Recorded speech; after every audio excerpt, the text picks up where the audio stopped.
Hello दोस्तों, नमस्कार। आप सभी का बहुत बहुत स्वागत है हमारे YouTube चैनल कैरियर परिवार में। मैं मुकेश कुमार आप सबका बहुत बहुत स्वागत करता हूं।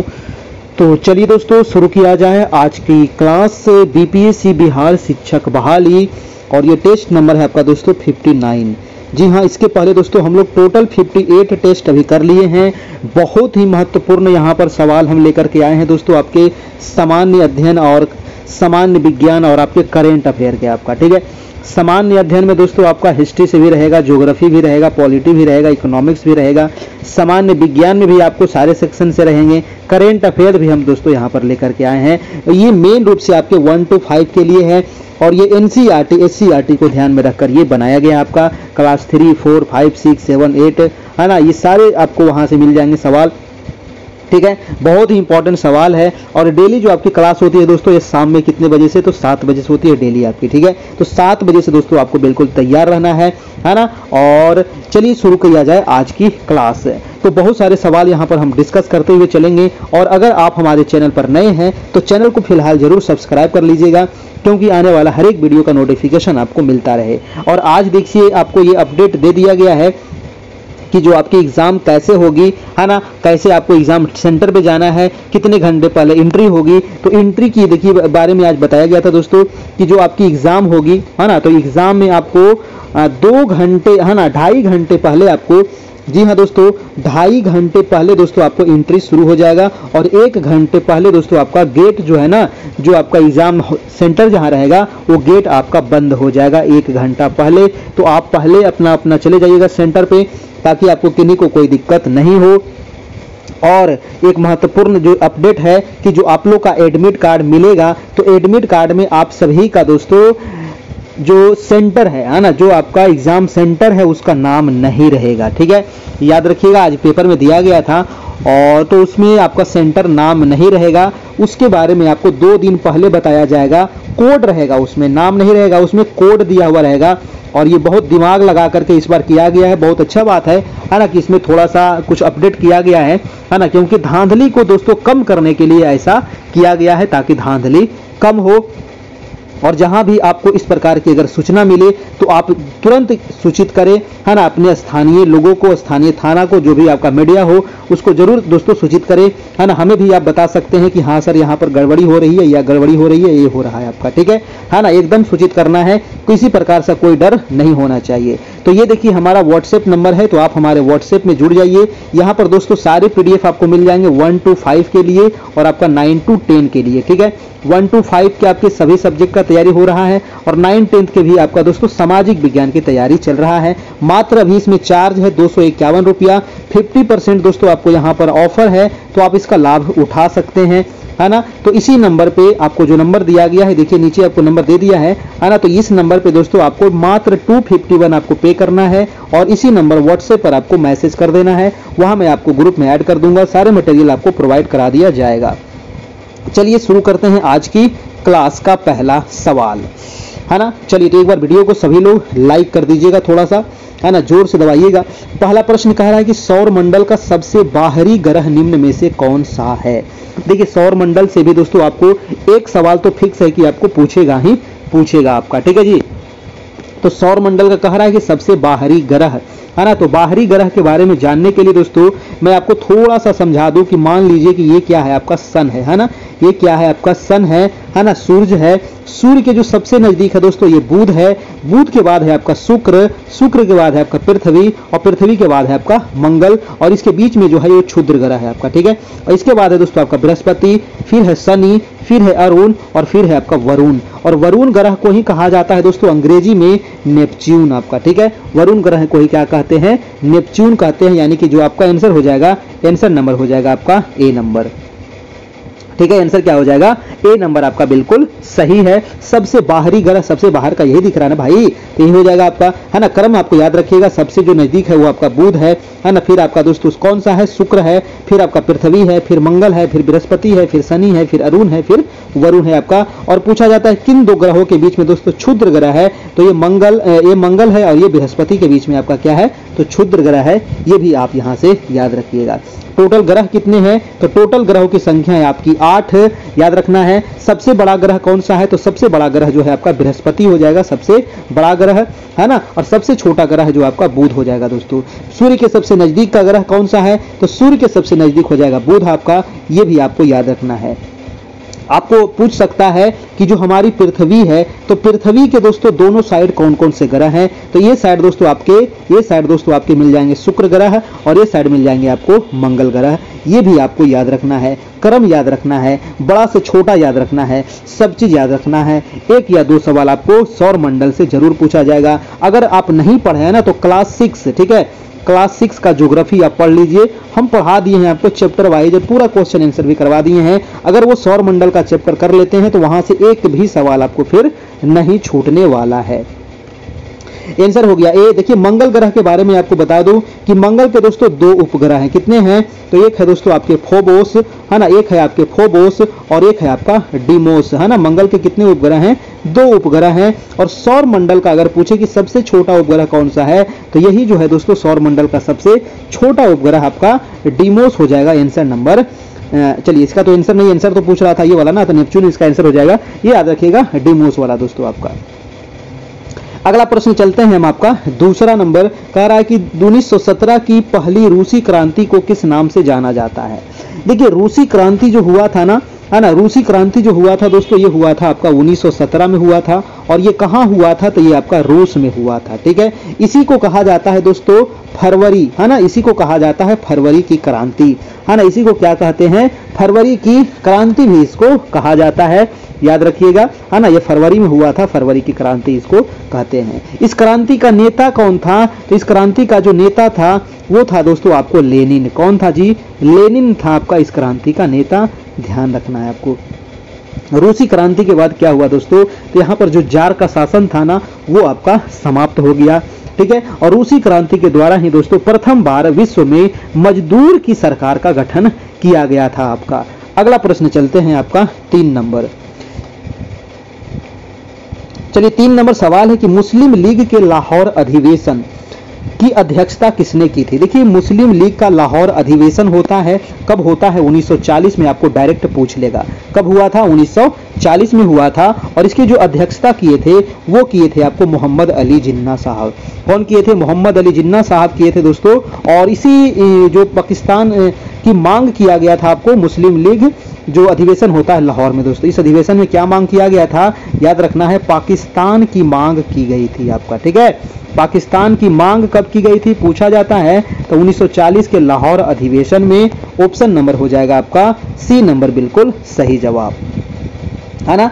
अगर आपसे पूछा जाए दोस्तों कि मुस्लिम लीग की स्थापना कब होती है, तो बताइएगा मुस्लिम लीग की जो स्थापना होती है ये होती है आपका 1906 ईस्वी में, है ना। मुस्लिम लीग की स्थापना कब होती है, 1906 में। कहाँ होती है, तो ढाका में। और किसने किया था स्थापना, तो नवाब सलीमुल्लाह खान के द्वारा ये किया गया था, याद रखना है। अगला प्रश्न है दोस्तों आपका 4 नंबर। वीडियो को एक बार प्लीज प्लीज प्लीज सभी लोग लाइक कर दीजिए, है ना। वीडियो को एक बार लाइक कर दीजिए। चैनल पर नए हैं तो सब्सक्राइब भी आपको कर लेना है, ताकि आने वाला हर एक वीडियो का नोटिफिकेशन आपको मिलता रहे। और आज एक महत्वपूर्ण अपडेट आया था, अगर उस पर वीडियो आपको चाहिए तो आप मैसेज कीजिएगा, आपको वीडियो दे दिया जाएगा। क्या अपडेट था दोस्तों, रैयतवाड़ी प्रथा किसने प्रारंभ की थी, बताइए। रैयतवाड़ी प्रथा, देखिए रैयतवाड़ी जो प्रथा प्रारंभ किया गया था, ये किया गया था आपको, ऑप्शन हो जाएगा टॉमस मुनरो के द्वारा दोस्तों। ऑप्शन नंबर आपका ए हो जाएगा, बिल्कुल सही, ठीक है। और रैयतवाड़ी व्यवस्था का जनक किसको कहा जाता है, तो जनक भी दोस्तों इन्हीं को कहा जाता है, सर टॉमस रोको को ही कहा जाता है आपको। रैयतवाड़ी व्यवस्था का अगर बात करें तो ये दोस्तों 1792 ईस्वी में, है ना, 1792 ईस्वी में प्रायोगिक तौर पर बड़ा महल क्षेत्रों में प्रारंभ किया गया था सबसे पहले। और ये बॉम्बे है, मद्रास है, नहीं सॉरी मद्रास नहीं, बॉम्बे हो गया, हाँ मद्रास, बॉम्बे और असम और कुर्ग के में लागू किया गया था दोस्तों ये आपका, ठीक है, रैयतवाड़ी व्यवस्था आपका। अगला प्रश्न है दोस्तों आपका 5 नंबर। प्रश्न है कि भारत में स्थानीय स्वशासन संस्थाएं 1882 में सशक्त की गई थी। तो भारत में स्थानीय स्वशासी जो संस्थाएं थे दोस्तों, 1882 में ये कह रहा है दोस्तों सशक्त की गई थी दोस्तों, किसके द्वारा की गई थी, ये क्वेश्चन पूछ रहा है। ये किया गया था लॉर्ड रिपन के द्वारा आपका, ठीक है, किसके द्वारा, 1882 में कौन था भाई वाइसराय, तो लॉर्ड रिपन था आपका, है ना, सोचने वाली बात है। 1882 में कौन था, तो वो था आपका लॉर्ड रिपन, ये आपका नहीं हो जाएगा, है ना। 1905 तो आपका 1900 लॉर्ड कर्जन तो 1905 में था ना, ये तो होगा नहीं, है ना। लॉर्ड लिटन ये भी नहीं होगा, ये भी नहीं होगा आपका। आंसर क्या हो जाएगा आपका बी नंबर 1882 में। देखिए लॉर्ड रिपन के समय एक महत्वपूर्ण चीज होता है दोस्तों, नियमित जनगणना, है ना। नियमित जनगणना हुआ था आपका लॉर्ड रिपन के समय आपका, है ना। नियमित जनगणना कब हुआ था जी, तो 1881 में हुआ था। और इसी समय से अभी लगातार 10 वर्षों पर जो जनगणना होता है ये किसने शुरू किया था, तो लॉर्ड रिपन के द्वारा ही आपका शुरू किया गया था। लॉर्ड रिपन का कार्यकाल कब से कब तक था दोस्तों, तो 1880 से लेकर के ये 84 तक रहा था दोस्तों वाइसराय के रूप में आपका, ठीक है। 80 से 84 तक ये रहा था दोस्तों, याद रखिएगा, है ना जी। चलिए अगला प्रश्न है आपका कि किस सिख गुरु को अकबर ने 500 बीघा जमीन दान में दिया था। देखिए अकबर जो था ना ये बहुत बड़ा दानी भी था और 500 बीघा ये जमीन दान में दिया था। और ये किसको दिया था, तो गुरु रामदास को दिया था आपका, ठीक है। गुरु रामदास जो थे ये सिख गुरु को अकबर ने 500 बीघा जमीन दिए थे। और रामदास जो थे दोस्तों ये सिखों में टोटल कितने गुरु हुए, तो सिखों में टोटल 10 गुरु हुए। और 10वें गुरु में रामदास कितने नंबर पर थे, तो ये दोस्तों आपके चौथे नंबर पर थे, आपके सिखों के चौथे गुरु थे आपके गुरु रामदास। और इसी को 500 बीघा जमीन दिए थे दोस्तों, किस लिए दिए थे ये आपको बताना है आपका, है ना। ये आपको बताना है कि किस लिए ये दिए थे। हाँ देखिए रामदास को दिए थे दोस्तों अमृतसर शहर को बसाने के लिए आपका, ठीक है। तो अमृतसर शहर को बसाने के लिए ही दिया गया था। रामदास ने अकबर से प्राप्त जमीन पर क्या किया था, तो अमृतसर शहर नामक बसाया था, जहां पर एक प्राकृतिक तालाब भी है। और उसी तालाब में दोस्तों आपको जानते हैं कि इसमें क्या है आपका, है ना, वो मंदिर है आपका अमृतसर वाला, ध्यान रखिएगा। अगला प्रश्न देखिएगा आपका 7 नंबर कह रहा है कि कपास की कृषि के लिए कौन सी मृदा सर्वाधिक उपयुक्त है ना। तो कपास की कृषि के लिए कौन सी मृदा कह रहा है कि सबसे उपयुक्त है, क्या होगा आपका, लाल पीली मिट्टी, लेटराइट मिट्टी, काली मिट्टी या फिर जलोढ़ मिट्टी। तो कपास के लिए होता है दोस्तों आपका काली मिट्टी सबसे महत्वपूर्ण होता है। और भारत में जो काली मिट्टी है ना यहाँ पर आपको महाराष्ट्र में मिलेगा सबसे ज्यादा आपको काली मिट्टी। आंसर हो जाएगा आपका, आंसर नंबर सी हो जाएगा आपका, ठीक है ना। काली मिट्टी को ही एक दूसरा नाम से जाना जाता है, इसी को कहते हैं दोस्तों रेगुर मिट्टी भी आपका, ठीक है। इसी को कहते हैं रेगुर मिट्टी भी कहते हैं, इसी को कपासी मिट्टी भी कहा जाता है। और ये दक्कन के पठार के क्षेत्र में पाया जाता है। और काली मिट्टी का जो निर्माण होता है ये आपको बेसाल्ट चट्टान के टूटने फूटने से होता है। कपास की खेती, कपास का उत्पादन वर्तमान में सबसे ज्यादा कहाँ हो रहा है दोस्तों, तो कपास का उत्पादन वर्तमान में गुजरात में, याद रखिएगा, है ना। सबसे ज्यादा अभी कहाँ होता है, तो गुजरात में हो रहा है, ठीक है। सबसे 1 नंबर पे गुजरात है और दूसरे नंबर पे आपके महाराष्ट्र आ जाएंगे कपास में आपका। प्रश्न है दोस्तों कि संविधान का 52वां संशोधन किससे संबंधित है। वेरी वेरी इंपॉर्टेंट सवाल है। देखिए 52वां संविधान संशोधन आपको एग्जाम में जरूर छपेगा, याद रखिएगा। तो 52वां जो संविधान संशोधन है ये हो जाएगा आपका दोस्तों दल बदल, है ना। 52वां संविधान संशोधन जो था ये दल बदल था। और इसको कब जोड़ा गया था दोस्तों, तो 1985 ईस्वी में जोड़ा गया था, ठीक है। 1985 में हमारे संविधान में जोड़ा गया। और इसके तहत दोस्तों कईवीं अनुसूची को जोड़ा गया, तो 10वीं अनुसूची को इसके तहत जोड़ा गया, दल बदल, है ना। चलिए जी, और देखिए अगर आपसे पूछा जाए कि 73वें संविधान संशोधन किससे था, तो 73वें जो संविधान संशोधन था ये था दोस्तों आपको पंचायती राज से संबंधित। किससे था, पंचायती राज था 73वें संविधान संशोधन, याद रखना है। 61वें संविधान संशोधन किससे संबंधित था, तो उम्र जो आपका वोट देने की जो उम्र है वो 21 से घटा करके 18 साल किया गया था, ये आपको यहाँ से याद रखना है ना। नेक्स्ट प्रश्न चलते हैं, आपका प्रश्न नंबर है 9 नंबर। अगला सवाल चलते हैं, आपका 9 नंबर है कि भारत में संसद की लोक लेखा समिति के अध्यक्ष की नियुक्ति किसके द्वारा की जाती है। तो भारत में संसद की लोक लेखा समिति जो दोस्तों इसके अध्यक्ष की जो नियुक्ति की जाती है वो किसके द्वारा की जाती है, तो आंसर हो जाएगा आपको लोकसभा के अध्यक्ष के द्वारा की जाती है, ठीक है। लोक लेखा समिति के जो अध्यक्ष हैं इसकी नियुक्ति लोकसभा अध्यक्ष द्वारा किया जाता है। लोक लेखा समिति का मतलब क्या होता है दोस्तों, CAG, controller and auditor general आपका, ठीक है। इसको CAG कहा जाता है। और लोकसभा के अध्यक्ष द्वारा भारत के संसद की लोक लेखा समिति के अध्यक्ष नियुक्त किया जाता है ना, याद रखना है। अगला प्रश्न चलते हैं आपका प्रश्न नंबर 10 नंबर है कि सर्व शिक्षा अभियान किस आयु वर्ग के बच्चों के लिए है दोस्तों? बताइए, सर्व शिक्षा जो अभियान है ये किस आयु वर्ग के बच्चे के लिए है? 3 से 10, 4 से 8, 6 से 5 से 15 या 6 से 14? तो बिल्कुल सही जवाब हो जाएगा 6 से 14 वर्ष तक के ये बच्चों के लिए है आपका, है ना, सर्व शिक्षा अभियान। सर्व शिक्षा अभियान शुरुआत कब हुआ था दोस्तों? याद रखिएगा 2001 ईस्वी में इसकी शुरुआत होती है आपकी, ठीक है ना। और 6 से 14 वर्ष तक के जो बच्चे हैं इनको अनिवार्य और निःशुल्क शिक्षा का जो प्रावधान किया गया है ये हमारा मौलिक अधिकार है 21 के ए के तहत इसको जोड़ा गया है ना। इसको जोड़ा गया था आपको 86वें संविधान संशोधन 2002 में होता है और इसी में दोस्तों ये बात को आपको जोड़ा गया था, इसको मौलिक अधिकार में भी जगह मिला था आपका। अगला प्रश्न है, चीन के राष्ट्रपति किसे कहा जाता है? चीन का राष्ट्रपिता, है ना, राष्ट्रपति नहीं राष्ट्रपिता होना चाहिए दोस्तों, है ना, राष्ट्रपिता होना चाहिए। चीन का राष्ट्रपिता किसे कहते हैं? याद रखिएगा, चीन का राष्ट्रपिता। तो चीन के राष्ट्रपिता किसे कहते हैं दोस्तों? डॉक्टर शन यात सेन को कहा जाता है चीन का राष्ट्रपिता। ऑप्शन नंबर आपका ए हो जाएगा बिल्कुल सही। जैसे भारत के राष्ट्रपिता कौन है? महात्मा गांधी, उसी प्रकार से चीन के राष्ट्रपिता कौन है आपके? डॉक्टर शन यात सेन है दोस्तों, ठीक है ना, डॉक्टर शन यात सेन है। अगला प्रश्न देखिएगा आपका 12 नंबर कि बांग्लादेश को किस देश की से स्वतंत्रता मिली थी? जी हाँ दोस्तों, तो बांग्लादेश जो स्वतंत्रता मिला था कब? तो 1971 ईस्वी में, है ना, मार्च 1971 याद रखिएगा। और ये इंदिरा गांधी के समय आपका ये हुआ था और ये काम वही कर सकते हैं और कोई दूसरा नहीं कर सकता है।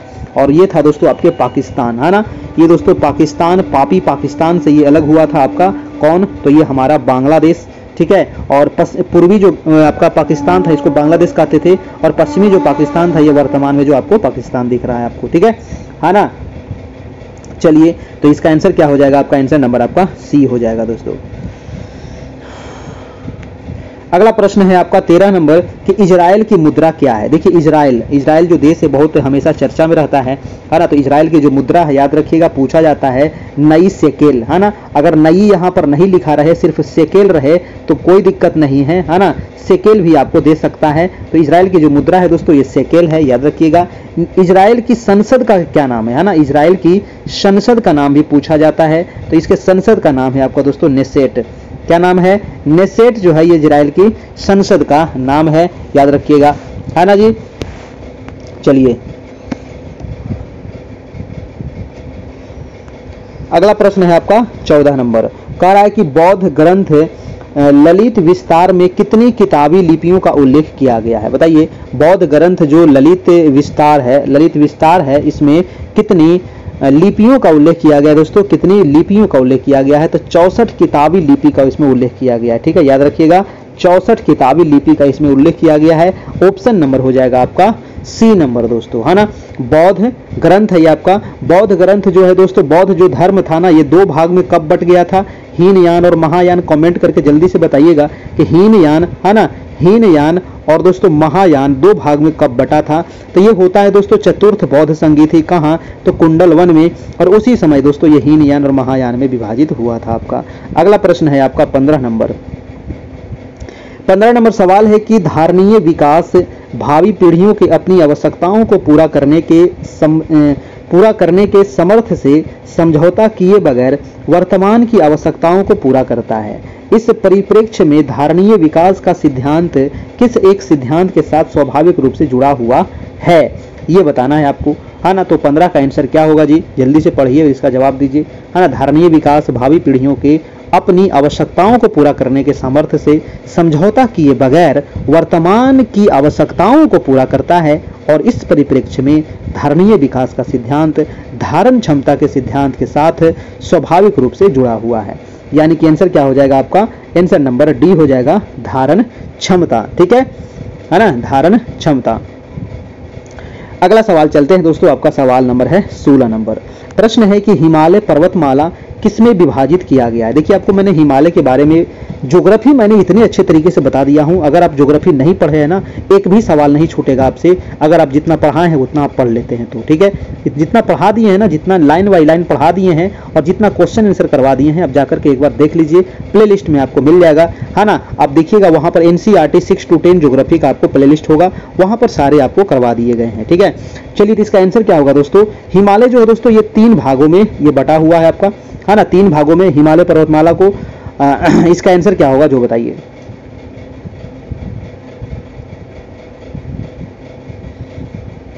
इसका जो आंसर हो जाएगा दोस्तों, है ना, जल्दी से बताइएगा।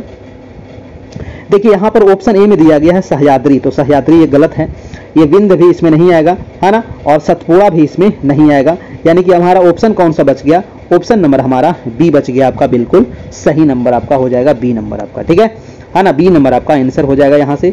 अगला प्रश्न देखिएगा आपका 17 नंबर।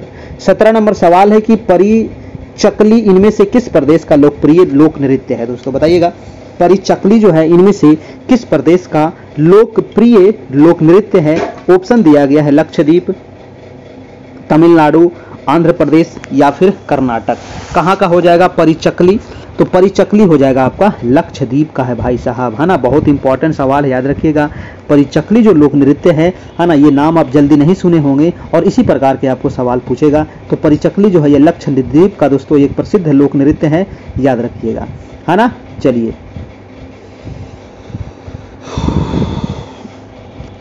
कर्नाटक का एक प्रसिद्ध लोक नृत्य कौन सा है, तो कर्नाटक का दोस्तों यक्षगान, कई बार पूछा गया है यक्षगान, है ना। यक्षगान कहाँ का है, कर्नाटक का है, याद रखना है। अगला प्रश्न चलते हैं, प्रश्न नंबर हो जाएगा आपका 18 नंबर। 18 नंबर सवाल है कि राष्ट्रीय मानवाधिकार आयोग का अध्यक्ष कौन होता है। बताइए, राष्ट्रीय मानवाधिकार आयोग का अध्यक्ष कौन होता है। तो ऑप्शन दिया गया है लोकसभा अध्यक्ष, प्रधानमंत्री, सी नंबर है भारत के निर्वाचित उच्चतम न्यायालय के मुख्य न्यायाधीश या अन्य न्यायाधीश या विपक्ष का नेता। 18 का जो आंसर हो जाएगा दोस्तों आपका सी नंबर हो जाएगा, यानी कि राष्ट्रीय मानवाधिकार आयोग का जो अध्यक्ष है ये भारत के उच्चतम न्यायालय के सेवानिवृत्त मुख्य न्यायाधीश या अन्य न्यायाधीश ही होते हैं, यानी कि आंसर क्या हो जाएगा आपका सी नंबर हो जाएगा, ठीक है। आंसर क्या हो जाएगा जी, सी नंबर। अगर आपसे पूछा जाए दोस्तों कि मानवाधिकार आयोग कब मनाया जाता है, ठीक है, तो मानवाधिकार आयोग जो मनाया जाता है ये 10 दिसंबर को मनाया जाता है, ठीक है, 10 दिसंबर को मनाया जाता है मानवाधिकार, है ना। इसकी स्थापना कब हुई थी राष्ट्रीय मानवाधिकार आयोग की, तो उन्हीं 10 दिसंबर 1948 ईस्वी में दोस्तों इसकी स्थापना होती है, ये भी आपको पूछा जाता है कभी कभी, और इसका स्थापना जो हुआ था याद रखना है आपका, ठीक है। अगला प्रश्न देखिएगा आपका 19 नंबर कि प्रसिद्ध जूलू जनजाति किस देश से संबंधित है। बताइए, प्रसिद्ध जो जूलू जनजाति है ना, ये जो जूलू जनजाति है दोस्तों ये किस देश से है, पाकिस्तान में है, चीन में है, भारत में है या दक्षिण अफ्रीका में है। जूलू जनजाति आपको मिलेगा कहाँ, तो ये मिलेगा दोस्तों आपको अफ्रीका महादेश में। कहाँ मिलेगा जी, तो ये मिलेगा आपको अफ्रीका महादेश में मिलेगा, यानी कि दक्षिण अफ्रीका हो जाएगा इसका बिल्कुल सही आंसर, ठीक है। जूलू जनजाति और खास करके अफ्रीका में, दक्षिण अफ्रीका में आपको देखने को मिलता है। दक्षिण अफ्रीका में दोस्तों एक महत्वपूर्ण घास के मैदान है ना, इसको क्या कहते हैं आप कमेंट करके जल्दी से बताइएगा कि दक्षिण अफ्रीका का जो महत्वपूर्ण शीतोष्ण घास के मैदान है, दक्षिण अफ्रीका में जो प्रमुख शीतोष्ण घास के मैदान है वो घास का मैदान का नाम क्या है आपका, ठीक है। हाँ बहुत बढ़िया, वेल्ड, है ना, इसको क्या कहते हैं, वेल्ड कहते हैं, कई बार पूछा गया प्रश्न है। इंद्रावती बाघ रिजर्व कहाँ है, बहुत इंपॉर्टेंट सवाल है, बताइएगा इंद्रावती बाघ रिजर्व।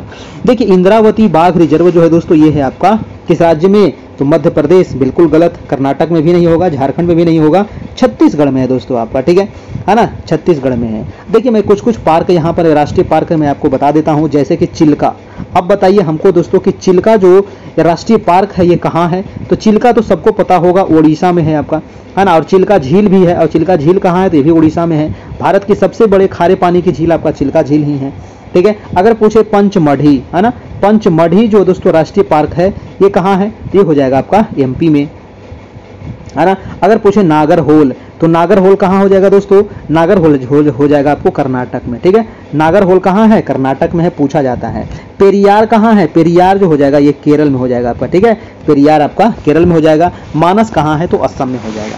ये सारे सवाल आपको बार बार एग्जाम में रिपीट होते रहते हैं। अगला प्रश्न देखिएगा 21 नंबर, कह रहा है कि हरित राष्ट्रीय न्यायाधिकरण की स्थापना कब हुई थी? बताइए। हरित राष्ट्रीय न्यायाधिकरण की जो स्थापना होती है ये होती है आपको 2010 ईस्वी में। कब होती है? 2010 में होती है राष्ट्रीय हरित न्यायाधिकरण की स्थापना, ठीक है। और राष्ट्रीय हरित न्यायाधिकरण एक्ट के द्वारा एनजीटी की स्थापना की गई थी आपका।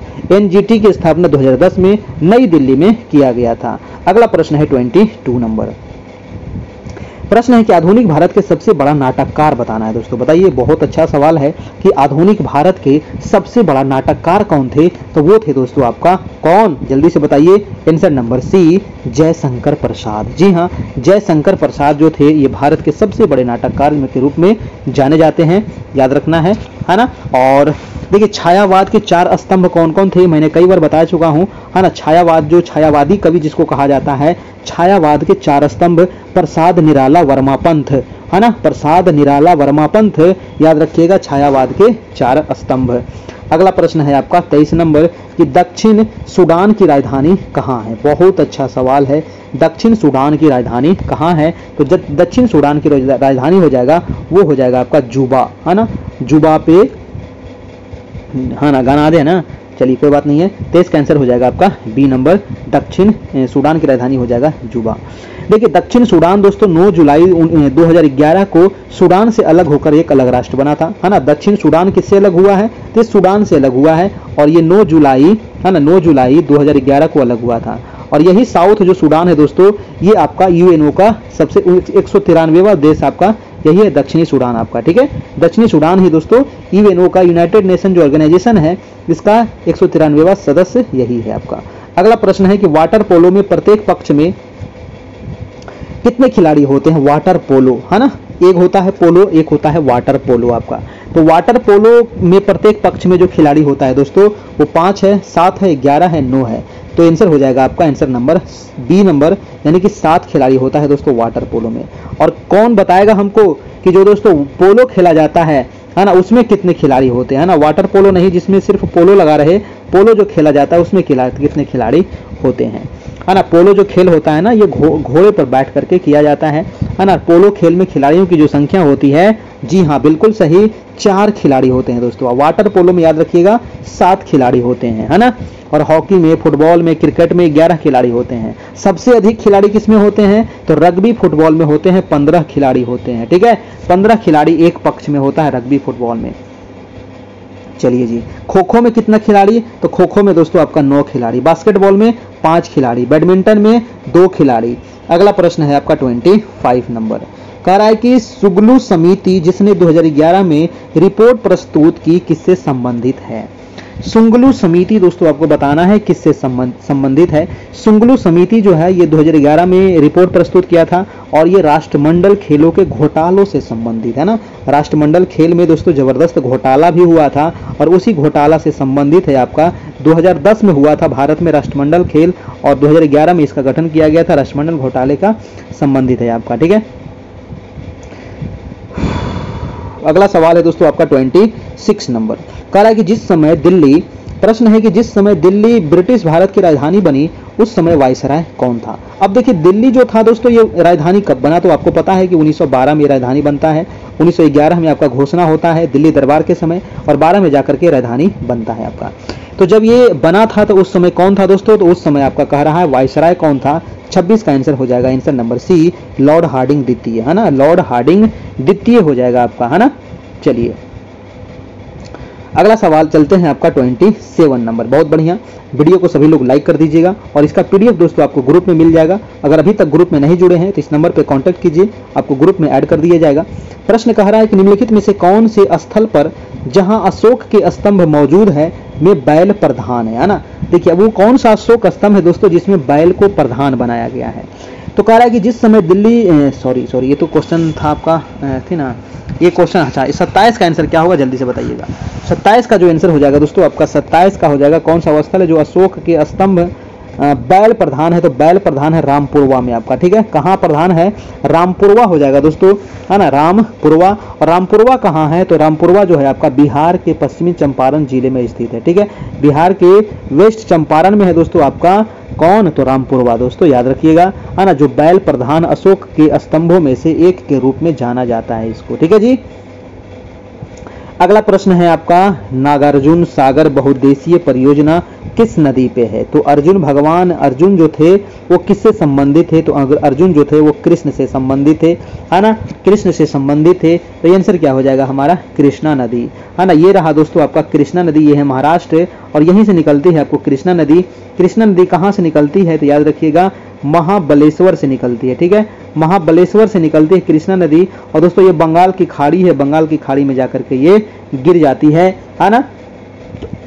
और इसी नदी पर दोस्तों आपका नागार्जुन सागर बहुउद्देशीय परियोजना बनाया गया है ना। तो इसका आंसर क्या हो जाएगा? आंसर नंबर आपका ए हो जाएगा आपका बिल्कुल सही जवाब। अगला प्रश्न है आपका 29 नंबर, कह रहा है कि जेनेवा समझौता किस वर्ष हुआ था? जल्दी से बताइए, जेनेवा समझौता।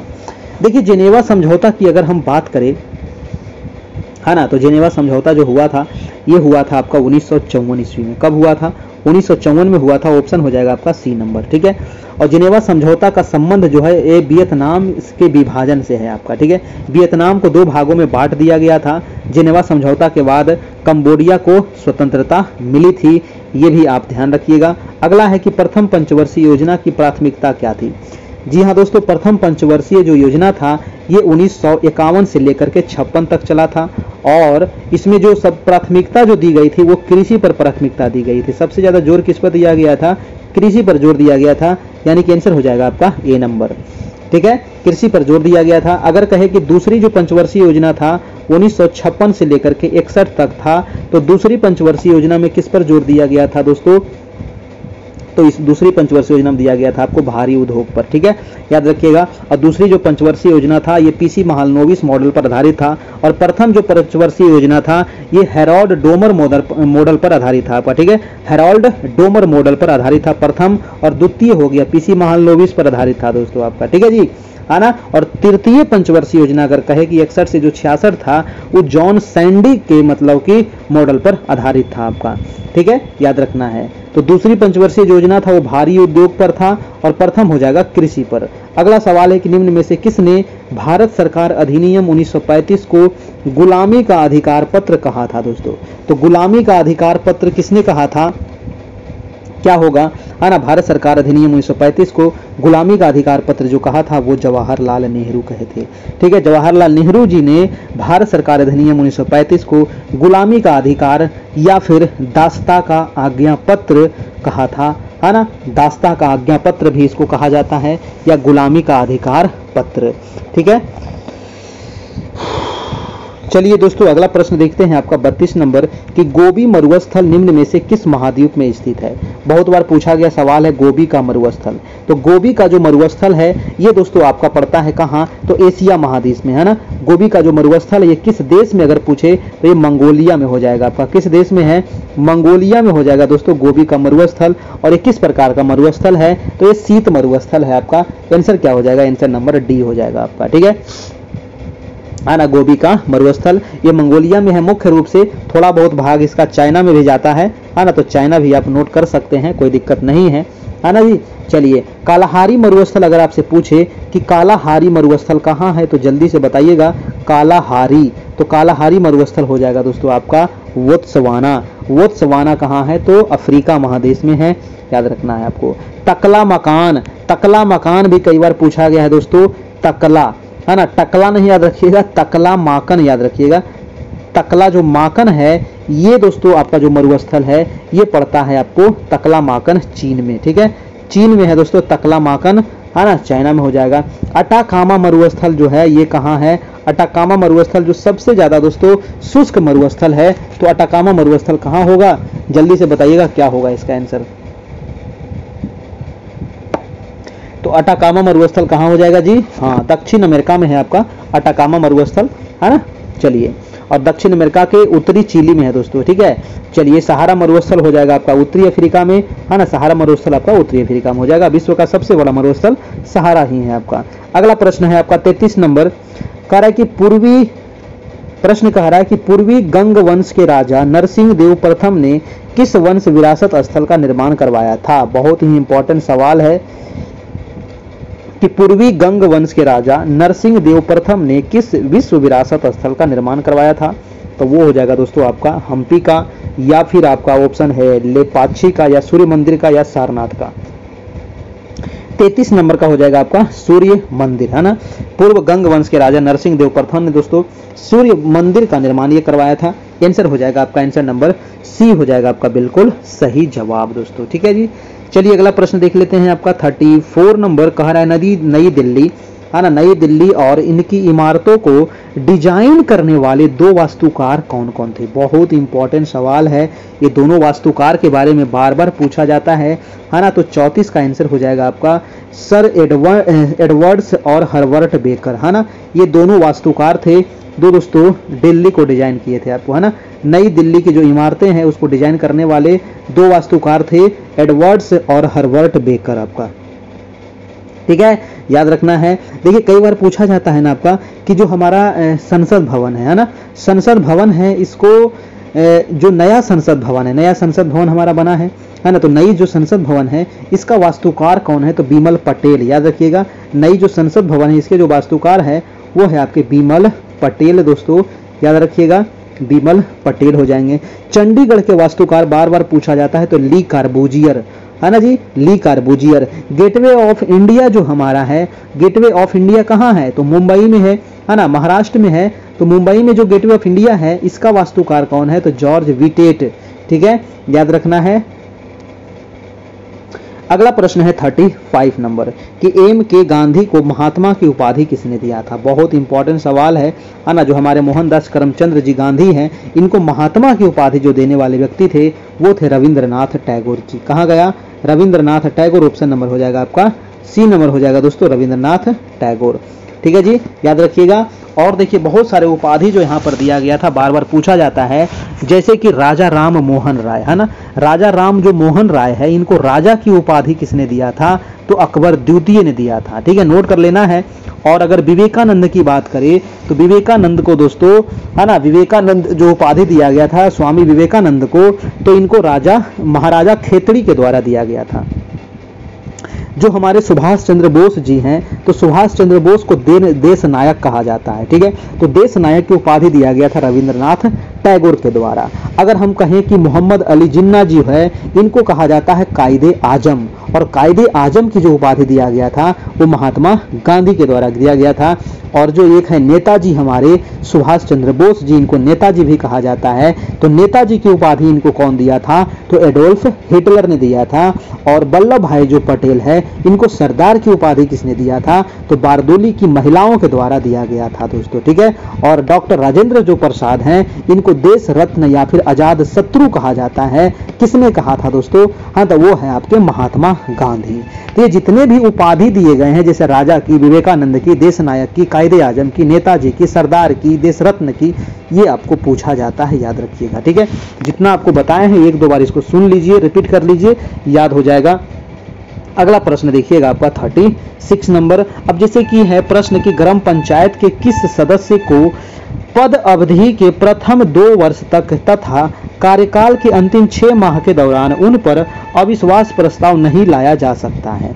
अब वो कौन है जिस पर नहीं लाया जा सकता है, मुखिया, उप मुखिया, दोनों, या फिर कोई नहीं। तो इसका आंसर हो जाएगा आपका दोनों, यानी कि आंसर नंबर आपका सी हो जाएगा। यानी कि ग्राम पंचायत के मुखिया और उप मुखिया को पद अवधि के प्रथम 2 वर्ष तक का कार्यकाल के अंतिम 6 माह के दौरान उन पर अविश्वास प्रस्ताव नहीं लाया जा सकता है। याद रखना है। ग्राम पंचायत के प्रधान कौन होता है दोस्तों, तो ग्राम पंचायत के प्रधान जो होते हैं वो मुखिया जी होते हैं। अगला प्रश्न है आपका प्रश्न नंबर 37 नंबर। पटना युवक संघ किस प्रकार की विचारधारा से प्रेरित था। तो पटना युवक संघ दोस्तों ये विचारधारा से प्रेरित था। ये आंसर हो जाएगा आपका क्रांतिकारी विचारधारा, है ना। क्रांतिकारी विचारधारा से ये आपका प्रेरित था। और पटना युवक संघ की जो स्थापना होती है ये कब होती है, तो 1927 में होती है। ध्यान रखना है, पटना युवक संघ। और बिहार युवक संघ की स्थापना होती है 1928 में आपका। ठीक है, पटना 27 और बिहार युवक संघ 28 में होता है। और पाटलिपुत्र है ना, एक पाटलिपुत्र युवक संघ भी है, इसका हुआ था 1929 में। अगला प्रश्न है दोस्तों आपका 38 नंबर प्रश्न कह रहा है कि वर्ष 2011 की जनगणना के अनुसार बिहार में प्रति 1000 जन्म दर कितना है। जन्म दर कितना है दोस्तों, बहुत इंपॉर्टेंट सवाल है। तो बिहार का जो जन्म दर है ना दोस्तों, ये काफी उच्च है और बिहार का जो जन्म दर हो जाएगा वो 27.7% हो जाएगा, यानी कि ऑप्शन नंबर हो जाएगा आपका ए नंबर। ठीक है, 27.7% आना जी। चलिए, और भारत की जो दोस्तों ये कहा जाए, अगर पूछा जाए कि भारत का जन्म दर कितना है, तो भारत का हो जाएगा 17.7% है ना, और बिहार का हो जाएगा 27.7%। चलिए,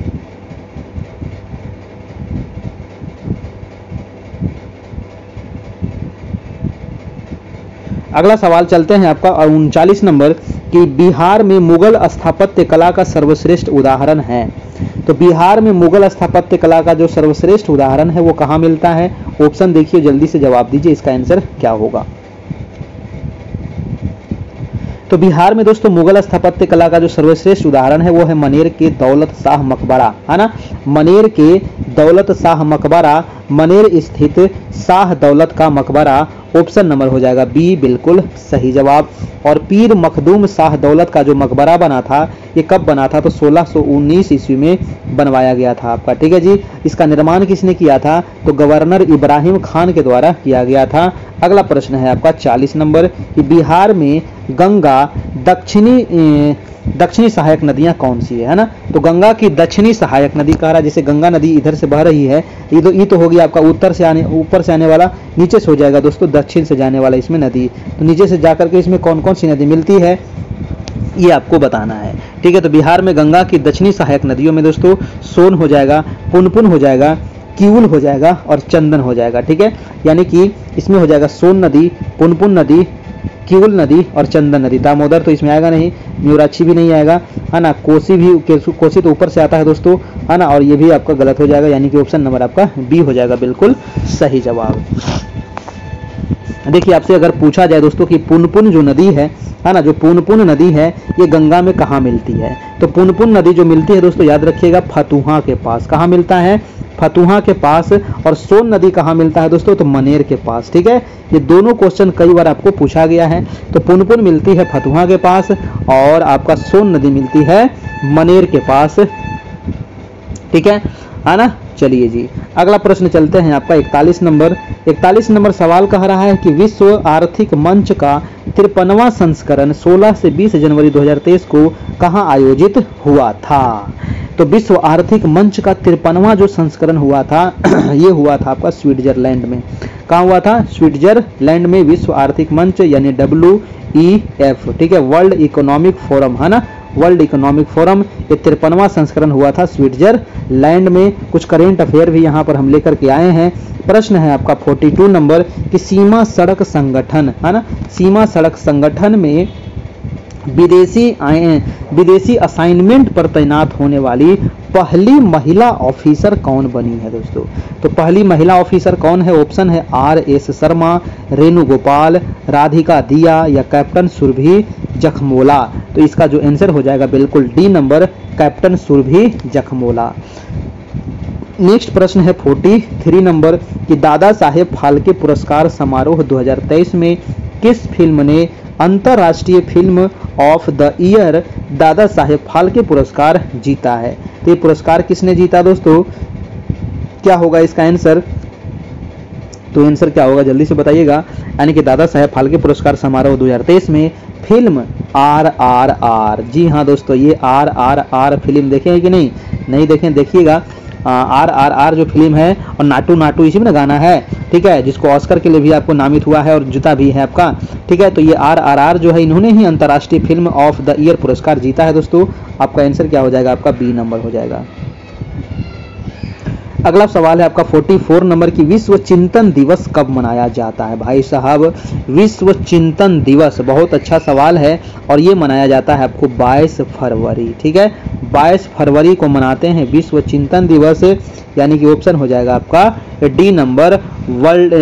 और 2023 में दोस्तों इस दिवस का विषय क्या था, तो our world our peaceful future. ठीक है, याद रखिएगा। अगला प्रश्न है आपका 45 नंबर।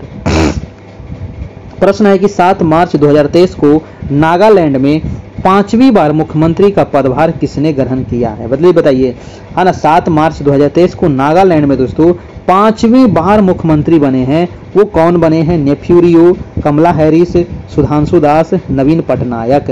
तो नवीन पटनायक नहीं हो जाएगा, कमला हैरिस नहीं होगा, आपका 45 का आंसर हो जाएगा नेफ्यू रियो। बिल्कुल सही जवाब है ऑप्शन नंबर आपका ए हो जाएगा। ठीक है, अगला सवाल है दोस्तों आपका 46 नंबर। प्रश्न कह रहा है कि 8 मार्च 2023 को त्रिपुरा के मुख्यमंत्री के रूप में किसने कार्यभार संभाला है? बताइए कि 8 मार्च 2023 को त्रिपुरा के नए मुख्यमंत्री कौन बने हैं? तो त्रिपुरा के जो मुख्यमंत्री बने हैं दोस्तों, इनका नाम है मानिक साहा। किसने, क्या नाम है? मानिक साहा नाम है। मानिक हो जाएगा दोस्तों आपका, है ना। मानिक साहा, यहाँ क कर लीजिएगा, मानिस नहीं, मानिक साहा इन्होंने किया था। ऑप्शन नंबर हो जाएगा बी नंबर। अगला सवाल है आपका 47 नंबर। 47 नंबर है कि चंद्रमा के चारों ओर, है ना। प्रश्न कह रहा है कि चंद्रमा के चारों ओर नासा के 10 दिवसीय मानव मिशन का मिशन कमांडर कौन है दोस्तों? तो चंद्रमा के चारों ओर नासा के 10 दिवसीय मानव मिशन का मिशन जो कमांडर है वो हो जाएगा आपका रीड वाइसमैन, है ना। रीड वाइसमैन इनका पूरा नाम है। ऑप्शन हो जाएगा आपका सी नंबर, बिल्कुल सही जवाब। नेक्स्ट सवाल है आपका 49 नंबर की वित्त वर्ष 2022 में भारतीय रेलवे के NTKM विकास दर क्या है? NTKM का मतलब क्या होता है? नेट टन किलोमीटर, है ना। नेट टन किलोमीटर की जो विकास दर है वो है दोस्तों 10%। ठीक है, 10% है। ऑप्शन नंबर हो जाएगा आपका ए नंबर। नेक्स्ट प्रश्न है आपका 49 नंबर। 49 कह रहा है कि a new India selected in writings 2014 से 19 में किसने चयनित लेखों का संकलन है? तो ये न्यू इंडिया सिलेक्टेड राइटिंग्स 2014-19 में अरुण जेटली के चयनित लेखों का संग्रह किया गया है, यानी कि आंसर हो जाएगा आपका सी नंबर, अरुण जेटली।